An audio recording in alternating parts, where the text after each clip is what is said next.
Hi అండి. Welcome to my channel. ఈరోజు నేనైతే తోటకూర చేయబోతున్నాను. తోటకూర పుల్లగూర అండి. దీనికోసం 2 కట్టల తోటకూర, 2 మీడియం సైజ్ టమోటాలు, 4, 5 మిర్చి మీ కారానికి తగ్గట్టుగా తీసుకోవాలి. ఒక చిన్న ఉల్లిపాయను తీసుకున్నాను. తోటకూరని ఇలా కట్ చేసి అయితే తీసుకున్నాను. కట్ చేసుకున్న తర్వాత శుభ్రంగా కడిగి తీసుకోవాలండి. అలాగే చిన్న మిక్సీ జార్లో 4, 5 పచ్చిమిర్చి తీసుకొని 4, 5 వెల్లుల్లి రెబ్బలు, ఒక పావు టేబుల్ స్పూన్ జీలకర్ర వేసుకొని కచ్చా పచ్చగా గ్రైండ్ చేసుకోవాలి.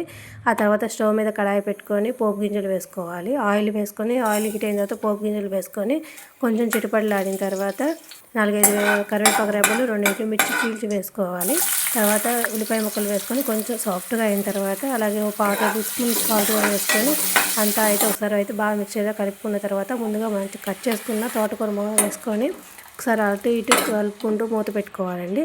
తర్వాత ఒకసారి మూత తీసి ముందుగా మనం గ్రైండ్ చేసుకున్న పచ్చిమిర్చి పేస్ట్ని వేసి మనం మూత పెట్టి ఉడకనివ్వాలి. ఈ స్టేజ్లో ముందుగా మనం కట్ చేసుకున్న టమాటా ముక్కలు వేసి అంతా ఒకసారి అయితే బాగా కలుపుకొని కొంచెం చింతపండు వేసుకోవాలి.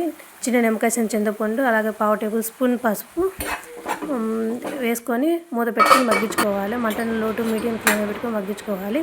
తర్వాత మనకు కారం తగ్గట్టుగా కారం వేసుకోవాలి. ఇంతే అండి, ఎంతో సింపుల్. వీడియో నచ్చితే లైక్ చేయండి, షేర్ చేయండి, సబ్స్క్రైబ్ చేసుకోండి. Thank you for watching.